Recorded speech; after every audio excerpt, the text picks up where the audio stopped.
Hey guys, what is up? We're gonna actually be doing something fun that requires a blindfold. Babe, if you don't mind putting on the blindfold, please. So this is my lovely girlfriend. She's wearing a blindfold. And we go in 50 Shades, the book. So we recently watched this random YouTube video where a bunch of friends were just chilling and they basically blindfolded one person, and she's like an avid reader.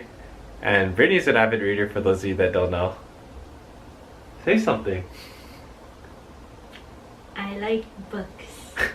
Nice. My mom says I'm special. Anyway, I'm gonna be reading lines from the book, and hopefully she'll get at least 2 of them or something like that to prove that she actually reads books. So, let's begin. Book number 1. This is a classic, by the way. Alright, story time. Now, don't think my opinion on these matters is final. He seemed to say, just because I'm stronger and more of a man than you are, we are in the same senior society. And while we were never intimate, I always had the impression that he approved of me and wanted me to like him with some harsh, defiant wistfulness of his own. We talked for a few minutes on the sunny porch. I've got a nice place here, he said, his eyes flashing around recklessly.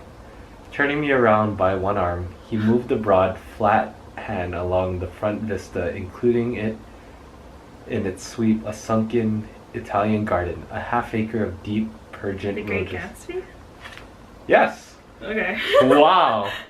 That's impressive. That was good. Book number 2. That's upside down. When I walk in, most of the other intimate... Wait, no, that's...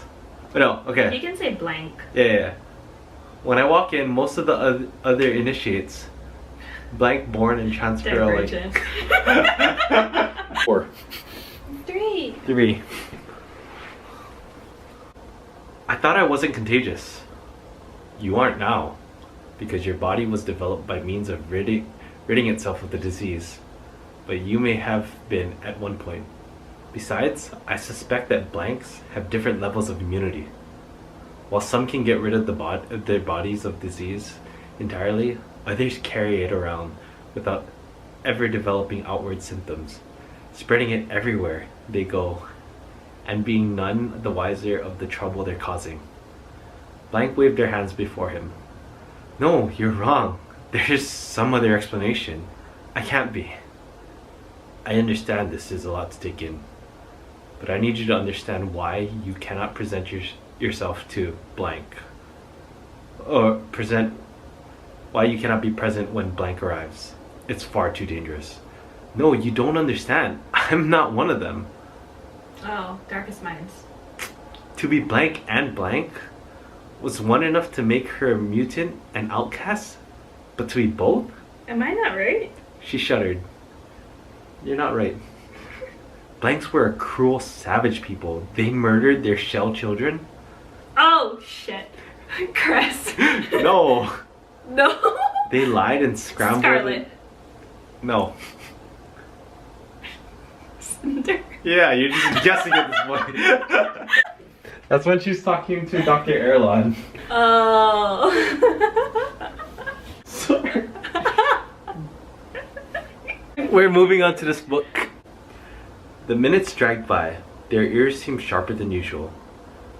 Blanks seemed to be picking up every sigh of the wind, every cracked twig. What's going on? Where were the others? At last, a great crunching noise announced Blank's return. Blank, blank, and blank were with him. Blank was fuming. Blank, it seemed, had sneaked up behind him. Alright, you're not gonna get context from that. Yeah. You're the blank boy, he said. You had better you had better get back to blank. The forest is not safer this time, especially for you. Can you ride? It will be quicker this way. My name is blank, he added, as he lowered himself onto the front legs so that blank could clamber onto his back. There was a sudden sound of more galloping from the other side of the clearing. Ronan and Bane came bursting through the trees, their flanks heavily heaving and sweaty. It's a Harry Potter book. Yes, it is. I'm gonna skip to a different chapter because this is freaking weird. Okay. It's hard to give you context, that's why. You kind of gave it away and you started doing a British accent. Fine, now that you know that it's a Harry Potter book, I'm just gonna read names. Hermione fought her way across to the stand where Snape stood, and was now racing along the row behind him. She didn't even stop to say sorry as she knocked Professor Quibbles headfirst into the row. Harry Potter and the Sorcerer's Stone. Is it because the Defense Against the Dark Arts teacher's name? He's irrelevant in all the other books. Moving on to this one. The leg of metal chair scraped against the floor, the only sound in the square cell. I leave the other chair where it lies, upended and battered after being thrown against the wall. Cal did quite a number to this.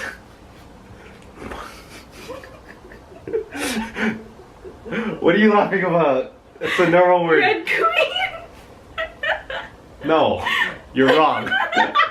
Oh, it's the second one. I can't remember what the second book is called. The latest one was King's Cage. Is that right? Is this King's Cage? It's not No. King's Cage. It's the second one. Yeah, what's the second one called? I can't remember. Alright, since I messed up and said the name, you don't get a point for this No, one. I do. I heard the metal. The metal screamed. No, you did. I said Cal and you laughed.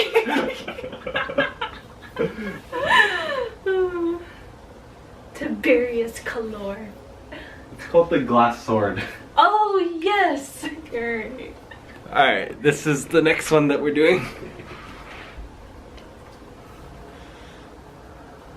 I'll start off with the first chapter, so might as well. Later in the winter was my 17th year. My mother decided I was depressed, presumably because I rarely left the house, spent quite a lot of time in bed, read the same book over and over, ate infrequently, and devoted quite a bit of my abundant free time to thinking about death. Damn. Whenever you read a cancer booklet or website or whatever, they always list depression among their side effects of cancer. But in fact, depression is not a side effect of cancer. Oh, The Fault in Our Stars. Yeah. It's a sad book. It is a sad book. That was very depressing. This is the next one that we're reading. I find myself standing in front of my wardrobe, staring for the 100th time at a rack of pretty clothes, the perfect wardrobe for the manager of a small but cutting-edge art gallery. Nothing in it says blank. God, even the word makes me want to gag. I put on jeans and a t-shirt, scrape my hair back. I didn't even bother putting any makeup. There's no point, is there? Prettying myself up to spend all day with a baby. I floss downstairs, half spoiling for the fight. Blank's making coffee in the kitchen. He turns to me with a grin. The girl on the train. Which girl on the train? Oh man, it's like not focused again. Why are you doing this? Alright, we'll do this one next. Here we didn't have to put on any show, not for each other. When we first started these lessons, it had been from either side of his ridiculous desk. It felt like I was squaring off against the school principal, not being guided by... Darkest Minds. Yeah. We'll move on to this one. But there was something else that made her want to wait, and it had to do with Blank himself. He was driven in his work, and it always commanded most of his attention. Work came first, and for him, there was no time for poems and wasting evenings and rocking on porches. She knew this was why he was successful, and part of her respected him for that. But she also sensed it wasn't enough. She wanted something else, something different, something more. Passion and romance? Perhaps? Or maybe quiet conversation in the candlelit rooms. Or perhaps something as simple as not being second. Blank too was shifting through his thoughts. To him, the evening would be remembered as one of the most special times he had ever had. As he rocked, he remembered in every detail, then remembered it again. Everything she had done somehow electric to him, charged. Now sitting beside her, he wondered if she'd ever dreamed the same thing he had in the years they'd been apart. The Notebook. Yeah. Alright, we'll move on to this book. I think if I start off with chapter 1, it's gonna be a dead giveaway. How do you know? Alright. Chapter 1 isn't that memorable. I paced in our cell in blank headquarters. Her words echoed in my mind. My name will be blank, and there is much I am happy to forget. So you've never seen her before, not even in pictures? Blank says, her wounded leg propped up on the pillow. She was shot during our desperate attempt to reveal the blank video to our blank. At the same time, yes. The first chapter is not memorable. Oh, it wasn't. It was the context that gave it away. The cell? No, the video. Because at the end of Insurgent, they released the video. Oh. We'll move on to this book. I'm gonna grab from the last page because I haven't done that yet. I lift my head off his shoulders and I look at him. I never did ask you about your street name. Why blank? Each day reminds me of a new 24 hours. Each day means something else. Legend. Am I right? Yes. Well, you can say something. Well, how'd you get it so fast? I don't know. I actually didn't enjoy that book, to be honest. I thought you were supposed to be jumping this. You're like, oh, I don't know if I can get it or not. I don't know. I guess some words stick. Well guys, that's the end of the series or our video. If you guys stuck around this long, thanks for watching. My eyes are sensitive. Hit like, comment, and subscribe to that. This is my new tank top, training to be All Might. Do you have anything to say, contestant? Peace out, Girl Scout. Alright, well that's running with the B and books with the B, so, you know, keep it buzzing, buzz.